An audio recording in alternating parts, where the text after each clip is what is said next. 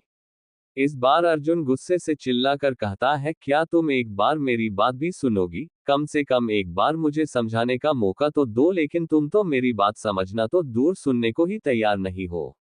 अर्जुन का गुस्सा देखकर मनस्वी बिल्कुल चुप हो जाती है। चैप्टर 36 अर्जुन की नाराजगी। अब आगे, अर्जुन का गुस्सा देखकर मनस्वी बिल्कुल चुप हो जाती है। अर्जुन कहना शुरू करता है, जब तुम मेरी लाइफ में नहीं आई थी उससे पहले से ही काव्या मुझे डेट करना चाहती है, लेकिन मुझे उसमें कोई इंटरेस्ट नहीं था, इसलिए मैंने कभी उससे ज्यादा बात नहीं की। फिर मेरी लाइफ में तुम आए और मुझे तुमसे प्यार हो गया। तुम्हें याद है जब तुम्हारी कॉलेज में किसी ने तुम्हारी और शुभम की पिक्स वायरल की थी? तुम जानती हो वो सब किसका किया धरा था? मनस्वी, वो सब तो यश ने किया था ना? अर्जुन, नहीं, यश तो बस एक मोहरा था, मास्टरमाइंड तो काव्या थी। उस वक्त मैंने काव्या को वार्निंग देकर छोड़ दिया, लेकिन अब मुझे लग रहा है कि मुझे उसे उसके किए की सजा देनी चाहिए थी ताकि वो इस बार कुछ ऐसा नहीं करती।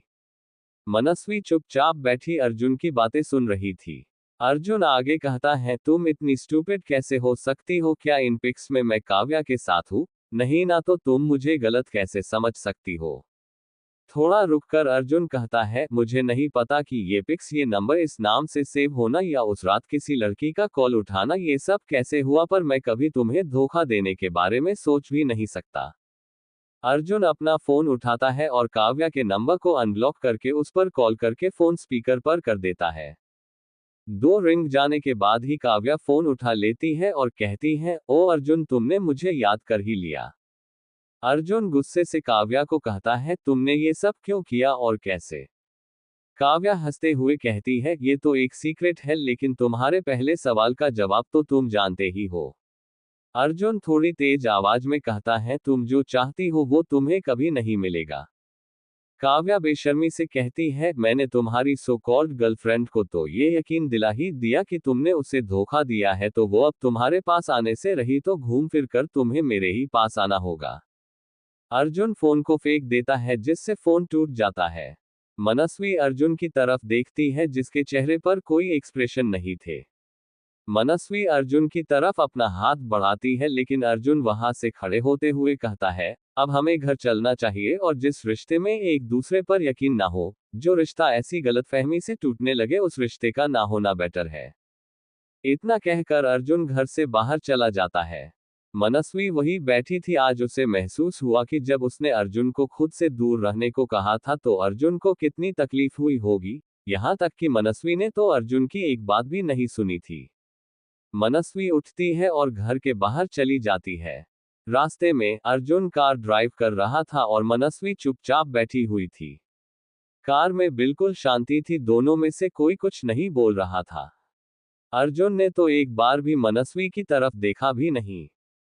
मनस्वी को घर ड्रॉप करके अर्जुन अपनी कार लेकर वहां से चला जाता है। मनस्वी घर के अंदर आती है तो उसे हॉल में नीता और अभय बैठे दिखते हैं। नीता उठकर मनस्वी के पास आकर कहती है, बेटा तुम जाकर फ्रेश हो जाओ, फिर तुम्हारे लिए एक सरप्राइज है। मनस्वी कुछ कहती उससे पहले ही कोई आकर उसकी आंखें बंद कर लेता है। मनस्वी को कुछ जाना पहचाना एहसास होता है। मनस्वी एकदम से बोलती है, दीदी। सुहानी उसकी आंखों से हाथ हटाते हुए कहती है, तुझे हमेशा पता चल जाता है।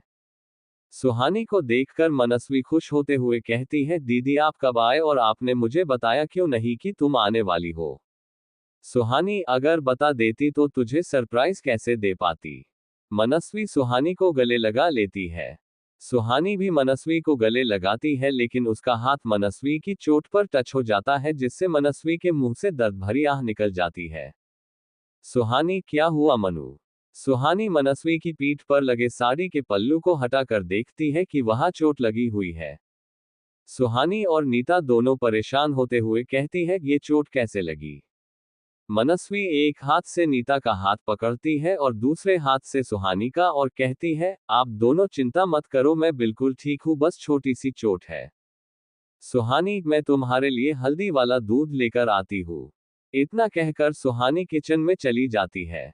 नीता मनस्वी का हाथ अपने हाथों में लेते हुए कहती है, तुम ठीक हो ना, ये चोट कैसे लगी, कहीं अर्जुन ने कुछ मनस्वी, नहीं आंटी, अर्जुन ऐसा करने का सोच भी नहीं सकते, ये मेरी गलती की वजह से ही लग गया। नीता भी इसके बाद मनस्वी से कुछ नहीं कहती। आज अर्जुन डिनर के लिए भी घर नहीं आया था। रात के 11 बजने वाले थे लेकिन अर्जुन घर नहीं आया था। मनस्वी को अब अर्जुन की फिक्र होने लगी थी। मनस्वी बाहर गार्डन के आ जाती है और वही टहलते हुए अर्जुन का वेट करने लगती है। आज ऋषभ को कुछ जरूरी काम से ऑफिस में ज्यादा देर रुकना पड़ा, इसलिए वो अब घर आ रहा था। ऋषभ जब मनस्वी को इतनी रात गए गार्डन में देखता है तो मनस्वी के पास जाकर पूछता है, तुम इतनी रात को यहाँ क्या कर रही हो? मनस्वी झूठ बोलते हुए कहती है, कुछ नहीं, बस मुझे नींद नहीं आ रही थी। ऋषभ, काफी लेट हो गया है, तुम्हें अंदर चलना चाहिए। ऋषभ और मनस्वी दोनों घर के अंदर चले जाते हैं। Chapter 37 untitled chapter. अब आगे। ऋषभ और मनस्वी घर के अंदर चले जाते हैं। मनस्वी अपने रूम की बालकनी में आकर बैठ जाती है। मनस्वी वहां बैठकर आसमान में चांद को देख रही थी और उसकी आंखें नम हो चुकी थी। मनस्वी खुद में इतना खो गई थी कि उसे इस बात का भी पता नहीं चला कि कब ऋषभ उसके पीछे आकर खड़ा हो गया। ऋषभ वही मनस्वी के पास लगी चेयर पर बैठ जाता है और मनस्वी के कंधे पर हाथ रखते हुए कहता है, तुम ठीक हो ना?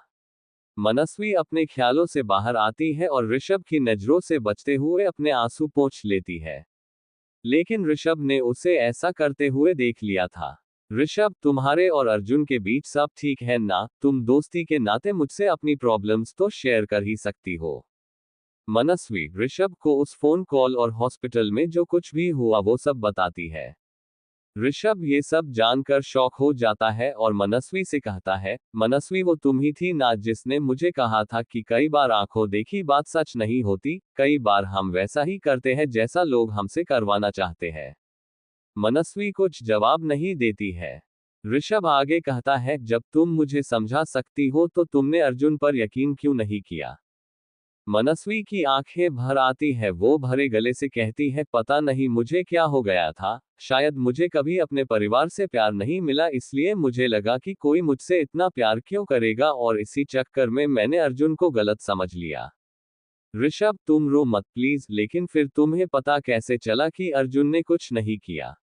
मनस्वी बताती है कि कैसे अर्जुन ने उसे समझाया और उसके सामने काव्या को कॉल किया।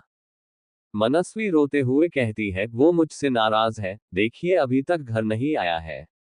ऋषभ अपना सर पीटते हुए कहता है, तो तुम इसलिए परेशान हो रही हो क्योंकि तुम्हें लग रहा है कि अर्जुन तुमसे नाराज है और इसलिए अब तक घर नहीं आया? मनस्वी हैरानी से कहती है, मुझे ऐसा लग रहा है, मतलब? ऋषभ, पहले तो तुम रोना बंद करो, और तुम गलत समझ रही हो कि तुमसे नाराज होने की वजह से अर्जुन अभी तक घर नहीं आया। मनस्वी, वो मुझसे बहुत नाराज है तभी तो अभी तक घर नहीं आए हैं। ऋषभ, तुम गलत सोच रही हो, अर्जुन घर इसलिए नहीं आया क्योंकि वो तुम्हारे लिए शहर से बाहर गया है। मनस्वी बात को ना समझते हुए, मेरे लिए शहर से बाहर गए हैं मतलब? ऋषभ, मतलब ये है कि अर्जुन एक डॉक्टर से मिलने गया है जो कैंसर स्पेशलिस्ट है और एक दिन के लिए ही इंडिया है। अर्जुन ने मुझे फोन करके कहा था कि मैं सबको बता दूं कि वो बाहर गया है, लेकिन मैं ऑफिस के काम में सबको ये बताना भूल गया। मनस्वी को जब पता चला कि अर्जुन उससे नाराज नहीं है तो जैसे उसके दिल का बोझ हल्का हो गया। ऋषभ, अब तो हंस दो। मनस्वी के चेहरे पर एक प्यारी सी स्माइल आ जाती है। अगली सुबह सब लोग एक साथ बैठकर नाश्ता कर रहे थे। अर्जुन भी वापस आ चुका था। नीता एक बार सबकी तरफ देखती है और कहती है, आज हम सब अमायरा के घर जाएंगे, अमायरा के लिए ऋषभ का रिश्ता लेकर। सब लोग खुश हो जाते हैं। ऋषभ तो खुशी के मारे फूले नहीं समा रहा था। मनस्वी अपने रूम में रेडी हो रही थी। नीता ने आज मनस्वी को साड़ी पहनने के लिए कहा था। मनस्वी तैयार हो ही रही थी कि तभी कोई पीछे से आकर उसे हक कर लेता है। मनस्वी कहती है, अर्जुन। अर्जुन मनस्वी का चेहरा खुद की तरफ करते हुए कहता है, तुम्हें कैसे पता चला कि मैं हूं? मनस्वी, बस पता चल गया। मनस्वी अर्जुन को हक करते हुए कहती है, आई एम सॉरी अर्जुन, मुझे आपको गलत नहीं समझना चाहिए था। अर्जुन मनस्वी की आंखों में आ रहे आंसुओं को पोंछता है और कहता है, जो होना था वो हो चुका, अब हमारे बीच कोई गलतफहमी नहीं है, यही बात इंपॉर्टेंट है, और जो बात तुम्हें दुख दे तुम उसे कभी याद नहीं करोगी। मनस्वी अर्जुन को फिर से कसकर गले लगा लेती है। अर्जुन, मुझे तुम्हें कुछ बताना है। मनस्वी, कहिए। अर्जुन, मैंने कल एक डॉक्टर से बात की, उन्हें तुम्हारी सारी रिपोर्ट्स दिखाए, वो तुम्हारा ट्रीटमेंट करने के लिए रेडी हो गए हैं, लेकिन dot dot dot dot dot. Manasvi, लेकिन क्या? अर्जुन, उसके लिए तुम्हें यूएसए जाना होगा। मनस्वी बेड पर बैठते हुए कहती है, मैं कहीं नहीं जाऊंगी। अर्जुन, मैं भी तुमसे दूर नहीं रहना चाहता, लेकिन तुम्हारा ठीक होना सबसे जरूरी है, और मैंने डिसाइड कर लिया है कि तुम नेक्स्ट वीक यूएसए जा रही हो। मनस्वी मुंह बनाते हुए कहती है, आपने खुद ही सब डिसाइड भी कर लिया। अर्जुन मनस्वी के पास आकर उससे पीछे से हग करते हुए अपना सर मनस्वी के कंधे पर रख देता है और कहता है, वैसे मैं सोच रहा था कि भाई भाभी के साथ साथ हम दोनों को भी अब शादी कर लेनी चाहिए। मनस्वी, नहीं अर्जुन, हम एक दूसरे से प्यार करते हैं और अब तो घर वालों को भी पता चल चुका है, और मुझे नहीं लगता कि मेरी फैमिली या सुहानी को हमारी शादी से कोई दिक्कत होगी, इनफैक्ट वो लोग तो बहुत खुश हो जाएंगे। मनस्वी, लेकिन मैं शादी नहीं करना चाहती है। मनस्वी को बात सुनकर अर्जुन हैरान रह जाता है। अर्जुन, लेकिन तुम शादी क्यों नहीं करना चाहती? क्रमश। चैप्टर 38 रोमांटिक शाम। अब आगे। मनस्वी, लेकिन मैं शादी नहीं करना चाहती। मनस्वी की बात सुनकर अर्जुन हैरान रह जाता है। अर्जुन, लेकिन तुम क्यों नहीं चाहती कि हमारी शादी हो? मनस्वी अर्जुन का हाथ पकड़कर कहती है, मैं चाहती हूँ कि हमारी शादी तब हो जब मैं पूरी तरह ठीक हो जाऊं और मेरे दिल में आपसे दूर होने का डर ना हो। अर्जुन मनस्वी की बात का मतलब समझते हुए उसके हाथ को कसकर पकड़ लेता है और कहता है, हम कभी एक दूसरे से दूर नहीं होंगे, और अगर तुम अभी शादी नहीं करना चाहती तो कोई बात नहीं, मैं हर फैसले में तुम्हारे साथ हूँ। इतना कहकर अर्जुन मनस्वी के माथे पर किस करता है। मनस्वी अपनी आंखें बंद कर लेती है। दोनों एक दूसरे के काफी करीब खड़े थे। अर्जुन अपना चेहरा मनस्वी की तरफ बढ़ाता है। तभी किसी के खांसने की आवाज आती है, जिसे सुनकर दोनों थोड़ा दूर खड़े हो जाता है। खुशी रूम के अंदर आते हुए कहती है, रोमांस शुरू करने से पहले डोर तो बंद किया करो। अर्जुन, वो मैं नीचे जा रहा हूँ। इतना कहकर अर्जुन जल्दी से रूम के बाहर चला जाता है। अर्जुन को यूं हड़बड़ी में भागते देख खुशी हंसने लगती है। खुशी देखती है कि मनस्वी का चेहरा शर्म से लाल हो गया है। खुशी मुस्कुराते हुए कहती है, भाभी आपको मोम नीचे बुला रही है। इतना कहकर खुशी रूम से बाहर चली जाती है। खुशी के मुंह से अपने लिए भाभी सुनकर मनस्वी के गाल और लाल हो गए। थोड़ी देर बाद सब घर वाले हॉल में बैठे हुए थे। नीता सुहानी की तरफ देखते हुए कहती है, अगर आपकी इजाजत हो तो मैं चाहती हूँ कि ऋषभ और अमायरा की शादी के साथ अर्जुन और मनस्वी की शादी भी अभी हो जाए। सुहानी मनस्वी की तरफ देखती है, फिर नीता से कहती है, आंटी मुझे लगता है कि मनस्वी अभी शादी नहीं करना चाहती, लेकिन अगर आप चाहे तो हम इन दोनों की सगाई कर सकते हैं। सभी घरवाले जानते थे कि मनस्वी शादी क्यों नहीं करना चाहती। अमायरा का घर, राठौड़ फैमिली और सिंह फैमिली एक साथ बैठे हुए थे। मिस्टर राठौड़ कहते हैं, अगर अमायरा की खुशी ऋषभ के साथ है तो मुझे कोई हक नहीं बनता कि मैं अपनी बेटी से उसकी खुशियां छीनने का। मैं खुद विक्की की फैमिली से बात करूंगा। दोनों फैमिली बहुत ज्यादा खुश थी। शादी के लिए 3 दिन बाद का मुहूर्त निकलता है। सब लोग तैयारियों में लग गए थे, क्योंकि 3 दिन बाद ऋषभ और अमायरा की शादी के साथ साथ अर्जुन और मनस्वी की सगाई भी थी। शाम को नीता अमायरा और मनस्वी के साथ हॉल में बैठी हुई थी और उनके सामने एक ज्वेलर बैठा हुआ था जो उन तीनों को ज्वेलरी दिखा रहा था। नीता मनस्वी को एक रिंग दिखाकर कहती है, देखो ये रिंग एंगेजमेंट के लिए बिल्कुल परफेक्ट रहेगी। मनस्वी की नजर तो एक सिंपल सी डायमंड की रिंग पर थी। मनस्वी देखती है कि नीता ने कितने प्यार से उसके लिए रिंग पसंद की है, तो वो नीता की पसंद की हुई रिंग को ही सिलेक्ट करती है। मनस्वी अपने रूम में बैठी थी, तभी उसके फोन पर अर्जुन का मैसेज आता है, अभी टेरेस पर आओ। मनस्वी अपना शॉल ओढ़ती है और ऊपर चली जाती है। मनस्वी देखती है कि वहां बहुत अंधेरा है। तभी लाइट्स ऑन होती है और मनस्वी पर फूल गिरने लगते हैं। मनस्वी सामने देखती है तो हैरान रह जाती है। पूरा टेरेस गुलाब के फूलों से सजा हुआ था। तभी अर्जुन मनस्वी के पास आकर अपना हाथ आगे करते हुए कहता है, can you dance with me. Manasvi मुस्कुराते हुए अपना हाथ अर्जुन के हाथ में दे देती है और कहती है, यस। अर्जुन सॉन्ग प्ले करता है, गाना बजने लगता है, कच्ची डोरियो डोरियो डोरियो से मैनू तू बांध ले, पक्की यारियो यारियो यारियो में होंदे ना फासले। Dot dot dot dot dot dot dot dot dot. Arjun और मनस्वी एक दूसरे में खोए हुए डांस कर रहे थे।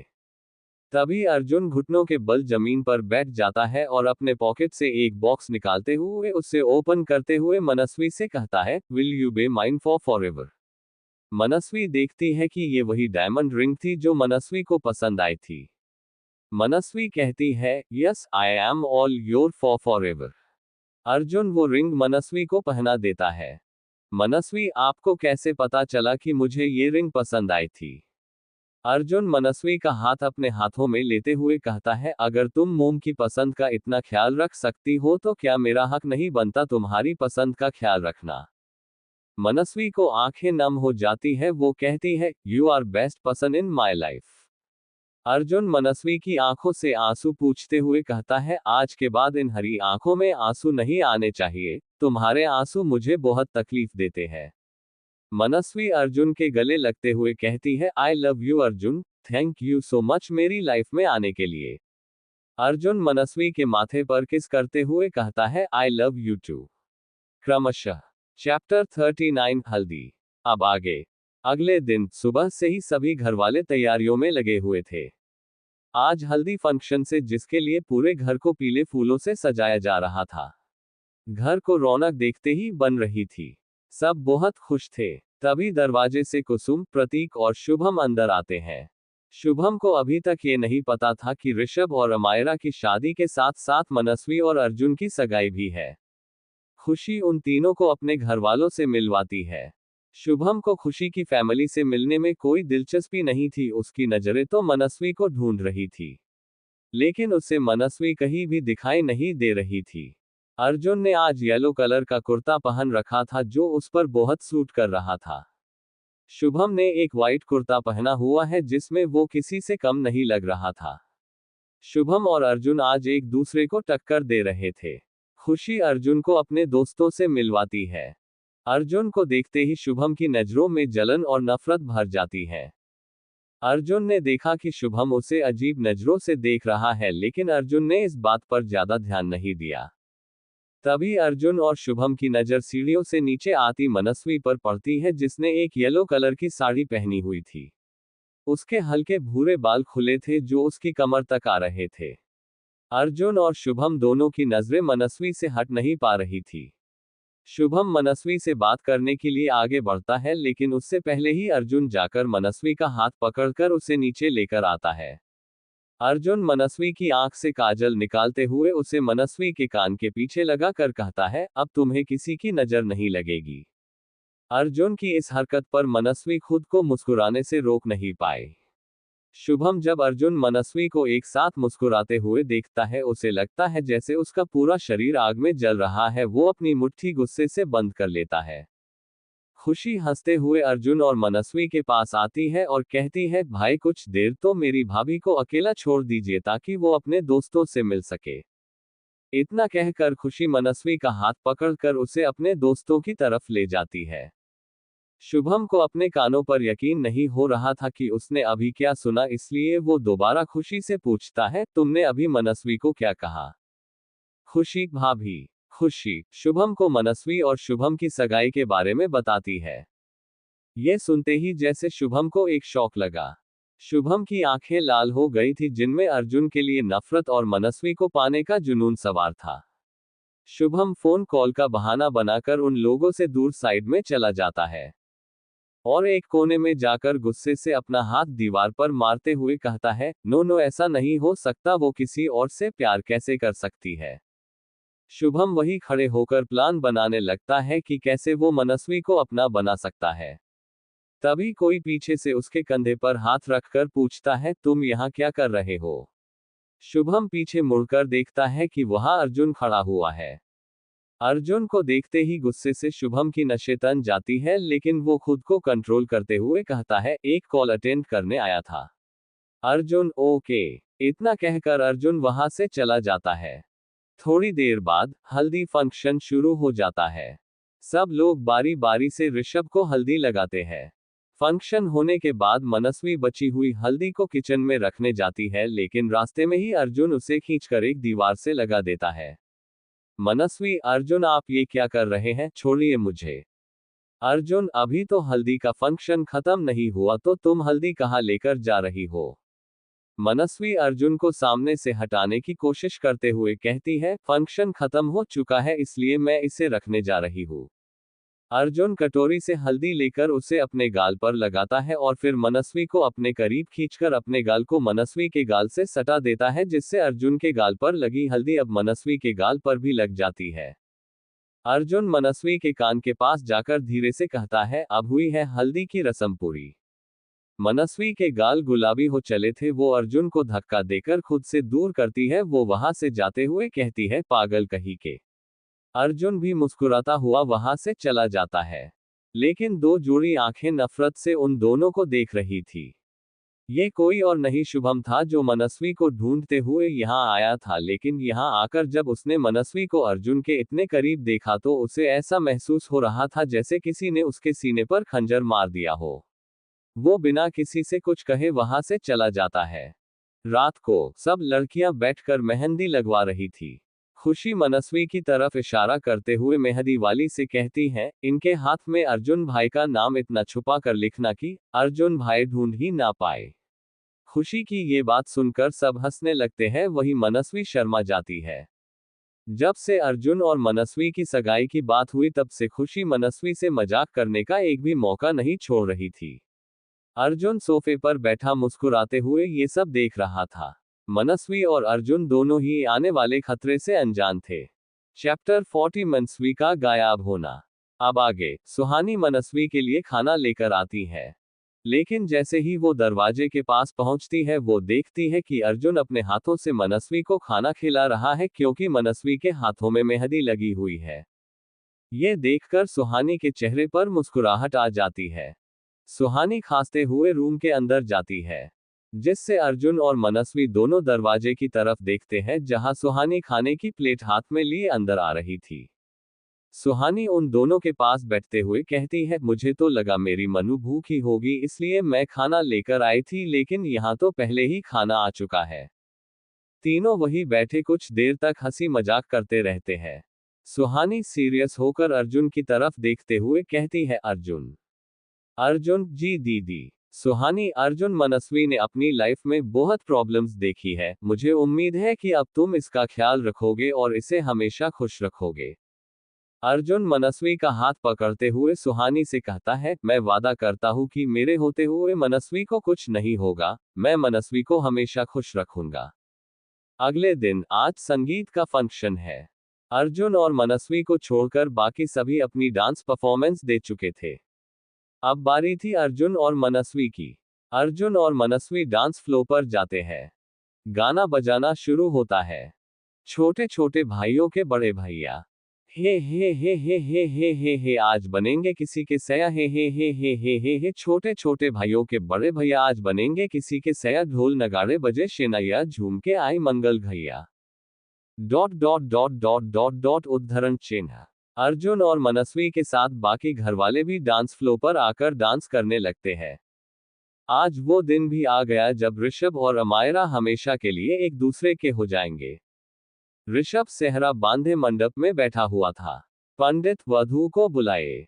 तभी मनस्वी और खुशी अमायरा को लेकर आती है। शादी के लाल जोड़े में सजकर दुल्हन बनी अमायरा आज बहुत सुंदर लग रही थी। जहां ऋषभ की नजरें अमायरा पर थी, वही अर्जुन की नजर मनस्वी पर थी, जिसने गुलाबी रंग का लहंगा पहना हुआ था जो उसके गोरे रंग पर बहुत खिल रहा था। और प्रतीक की नजरें तो खुशी से हट ही नहीं रही थी। खुशी ने गोल्डन कलर का लहंगा पहना हुआ था जिसमें वो किसी से कम नहीं लग रही थी। अमायरा मंडप में बैठती है और शादी की रस्में शुरू होती है। खुशी देखती है कि निया प्रतीक से बिल्कुल चिपक कर खड़ी है। ये देखकर खुशी चिढ़ जाती है और जाकर उन दोनों के बीच खड़ी हो जाती है। खुशी की इस हरकत से जहां निया का मुंह बन गया था, वही प्रतीक हैरान होने के साथ खुश भी था। शायद वो जानता था कि खुशी ने ऐसा क्यों किया। एक तरफ जहां शादी की रस्में चल रही थी, वही दूसरी तरफ निया और खुशी के बीच एक अजीब सी जंग चल रही थी। निया बार बार प्रतीक के पास आने की कोशिश कर रही थी, वही खुशी अनजान बनकर उसे ऐसा करने से रोक रही थी। वही एक तरफ शुभम अपने घटिया प्लान को अंजाम देने की फिराक में था, लेकिन उसे मौका नहीं मिल रहा था क्योंकि अर्जुन मनस्वी के पास ही खड़ा था। अर्जुन एक पल के लिए भी मनस्वी को अकेला नहीं छोड़ रहा था। पंडित, आज से आप दोनों पति पत्नी हुए, जाकर अपने बड़ों से आशीर्वाद लीजिए। ऋषभ और अमायरा घर के सभी बड़ों के पैर छूकर उनका आशीर्वाद लेते हैं। नीता पंडित जी से कहती है, पंडित जी अब आप अर्जुन और मनस्वी की सगाई की रस्म शुरू कीजिए। शुभम नहीं चाहता था कि अर्जुन और मनस्वी की सगाई हो, लेकिन उसे मौका नहीं मिल रहा था और वो सबके सामने कुछ नहीं कर सकता था। अर्जुन और मनस्वी एक दूसरे को रिंग पहनाते हैं। सब लोग उन पर गुलाब के फूल बरसाते हैं। उसके बाद ऋषभ, अमायरा और अर्जुन मनस्वी कपल डांस करते हैं। डांस करने के बाद मनस्वी अर्जुन को कहकर वॉशरूम की तरफ चली जाती है। अमायरा का गृह प्रवेश करवाया जाता है। नीता, अमायरा और ऋषभ से बाकी बची हुई रस्में पूरी करवा रही थी। सुहानी अर्जुन के पास आकर पूछती है, अर्जुन, मनस्वी कहाँ है? मैं कब से उसे ढूंढ रही हूँ। अर्जुन, ये आप क्या कह रही हैं? मनस्वी तो आपके साथ थी ना। सुहानी, नहीं, मेरी तो आज सुबह से मनस्वी से बात ही नहीं हुई। अर्जुन और सुहानी मनस्वी को चारों तरफ ढूंढते हैं, लेकिन उन्हें मनस्वी कहीं नहीं मिलती। अब तक घर में सबको पता चल चुका था कि मनस्वी कहीं नहीं मिल रही। सभी घरवाले मनस्वी को ढूंढने लगते हैं। तभी अर्जुन को याद आता है कि मनस्वी वॉशरूम गई थी। अर्जुन जल्दी से वॉशरूम की तरफ भागता है, लेकिन मनस्वी वहां भी नहीं थी। अर्जुन वहां से वापस आ ही रहा था कि तभी उसकी नजर वही पड़ी कुछ चीज पर जाती है। अर्जुन देखता है कि ये तो वही एंगेजमेंट रिंग है जो अभी थोड़ी देर पहले अर्जुन ने मनस्वी को पहनाई थी। रिंग के साथ वहां मनस्वी की चूड़ियां भी टूटी हुई पड़ी थी। अर्जुन रिंग लेकर वहां से बाहर आता है। ऋषभ अर्जुन के पास आकर पूछता है, कुछ पता चला?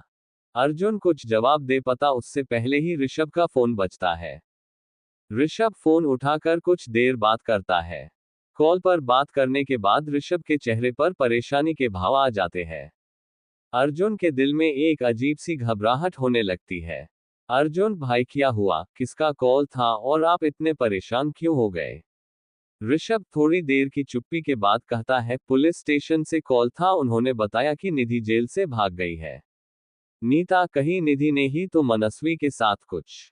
सबकी आंखों के सामने वो सीन आ जाता है जब निधि ने मनस्वी की गर्दन पर चाकू रखा हुआ था। आपको स्टोरी कैसी लगी? कमेंट करें। थैंक्स।